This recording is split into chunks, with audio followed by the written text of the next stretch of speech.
Products from China, you probably have heard by now, the Mattel is now recalling more than 1 million toys made in China because they may contain dangerous levels of lead paint. Our Bertha Coombs, efforting that story, has more details now. You know, Bill, if you're an American multinational, and the big question has to be, is made in China mean making for trouble when it comes to security standards? Mattel is taking a $30 million charge to account for the massive toy recall. The toys produced for its Fisher-Price unit popular plastic figurines, including Elmo from Sesame Street and Dora the Explorer. The toy maker saying it discovered lead in the paint used by its Chinese manufacturer and is now recalling 1.5 million toys that made it into stores worldwide as of yesterday.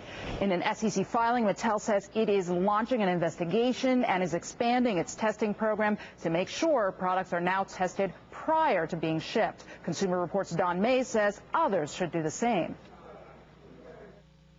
It now really is a situation where anybody doing a business in China has to make absolutely sure that the products are safe before they bring them into this country.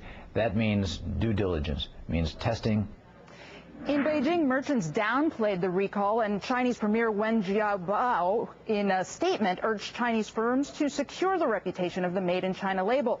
But he also decried what he called media bias and trade protectionism.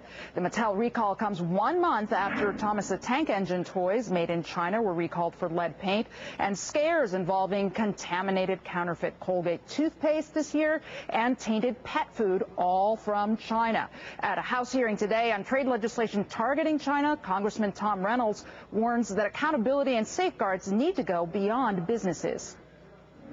I just want you to know that the administration thinking that legislation is not needed, when you look at the bipartisan message coming out of both houses, be ready the fact that there's a boiling point in the Congress coming from the people of America saying we need to do better than what's happening so far. Mattel shares, meantime, down just over 2% now. Wedbush Morgan analyst Sean McGowan says the write-down is for the second quarter, so he doesn't see any future impact on shares. His firm makes a market in Mattel, and he told me in a phone interview that, you know, if this happens to Mattel, which has rigorous standards and uses top-tier factories in China, this can happen with any company. And you've got to think a lot of multinationals today are really, you know, checking Mattel things was out. actually just written up in the New York Times about their standards and how high they were. It's ironic that this happens at this point. The issue here was a third party providing the paint that said it was all right, but, you know, I guess it wasn't tested before they used it. Probably a good idea, though, as they said, to inspect the toys before they're shipped out of China, not after.